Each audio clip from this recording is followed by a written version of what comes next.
Folks, this is unbelievable. We now have got a Clinton minion, a George Soros minion, George Soros lackey, overseeing the court case of Trump's lawyer, Michael Cohen. I mean, you want to talk about bias? What bias? Guys, the system is rigged and everybody knows it.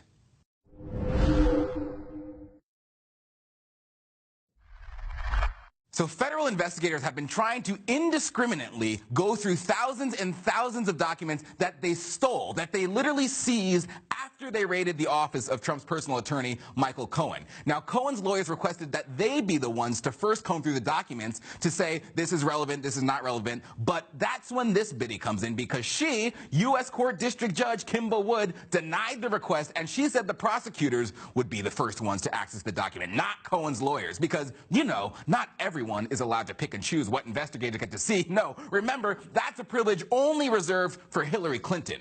Now, you've probably never heard of this dingbat, because I hadn't, and so the question you may all be asking is this one. Who is Kimba Wood? She is a special judge. Oh yes, a very special judge indeed. She is a special snowflake. I mean, first of all, she is a Playboy Bunny school dropout. You can't make this stuff up. In 1993, quote, White House officials said they also had recently discovered that Judge Wood had briefly trained as a Playboy Bunny. This is now the district court judge. Playboy Bunny years ago when she was a student in London, and they feared that that might become the source of jokes.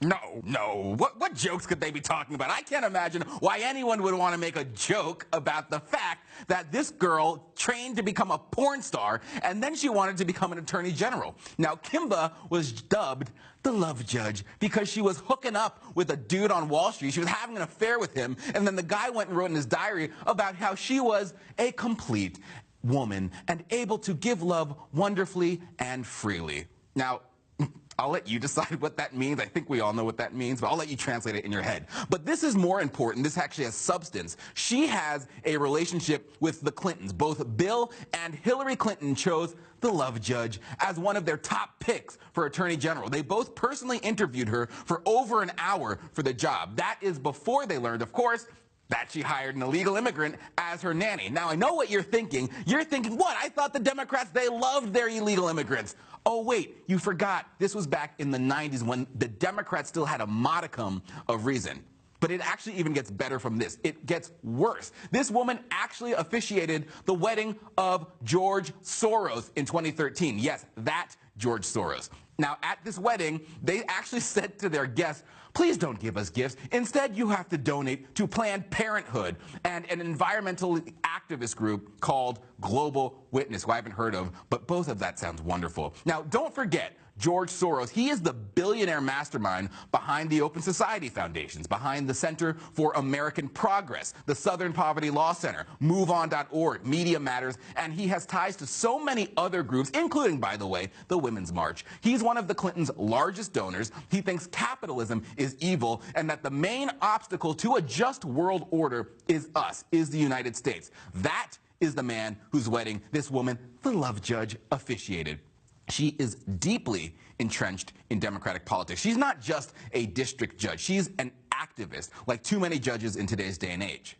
Now, the left is, you can tell, just giddy that the love judge may have the fate of President Trump in her hands. Here's Lawrence O'Donnell of PMSNBC, barely able to hold back his excitement. You will be hearing a lot about Judge Kimba Wood, who might now hold the future of the Trump presidency in her hands.